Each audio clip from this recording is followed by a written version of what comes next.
Palakkad industrial smart city പ്രഖ്യാപിച്ച് കേന്ദ്ര സർക്കാർ 1710 ഏക്കറിലാകും പദ്ധതി. 3806 കോടിയാണ് പദ്ധതി ചെലവ്. 234 നഗരങ്ങളിൽ പുതിയ FM റേഡിയോ സ്റ്റേഷനുകൾ അനുവദിക്കാനും കേന്ദ്ര മന്ത്രിസഭാ യോഗത്തിൽ തീരുമാനമായി. പാലക്കാടും കാഞ്ഞങ്ങാടും പട്ടികയിൽ ഉൾപ്പെട്ടിട്ടുണ്ട്. ആർ രാധാകൃഷ്ണൻ ഡൽഹിയിൽ നിന്നിപ്പോൾ വിവരങ്ങളുമായി ചേരുന്നുണ്ട്. ആർക്കെ, എന്തൊക്കെയാണ് വിശദാംശങ്ങൾ? പ്രധാനമന്ത്രിയുടെ അധ്യക്ഷതയിൽ ഇന്ന് ചേർന്ന കേന്ദ്ര മന്ത്രിസഭാ യോഗത്തിന്റേതാണ് ഈ തീരുമാനം ഉണ്ടായിരിക്കുന്നത്. 1710 ഏക്കറിൽ ഉള്ള സംരംഭത്തിനാണ് കേരളത്തിൽ അനുവാദം ലഭിച്ചിരിക്കുന്നത്. ഇതിന് മുതൽ മുടക്ക് 3806 കോടി രൂപയാണെന്നാണ് ഇപ്പോൾ കണക്കാക്കിയിരിക്കുന്നത്. കേന്ദ്ര സർക്കാരിന്റെ 12 വ്യവസായ സ്മാർട്ട് സിറ്റി പദ്ധതികളുമായി ബന്ധപ്പെട്ടിട്ട് കേരളത്തിന്റെ പദ്ധതിക്ക് അനുവാദം നൽകുകയായിരുന്നു. ഇത് നടപ്പാക്കുന്നത് കേന്ദ്ര വാണിജ്യ മന്ത്രാലയത്തിന് കീഴിലുള്ള NSDC സംസ്ഥാന സർക്കാരുമായിട്ട് ചേർന്നാണ് ഈ വ്യവസായ ഇടനാഴി പദ്ധതി കേരളത്തിൽ നടപ്പാക്കാനായിട്ട് പോകുന്നത്.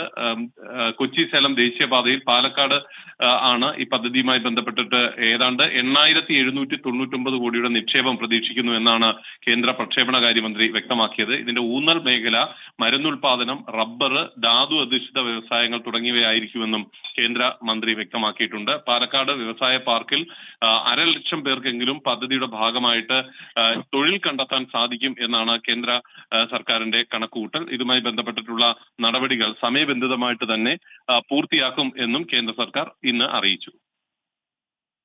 ഡൽഹിയിൽ നിന്ന് വിശദാംശങ്ങൾ നൽകിയത്.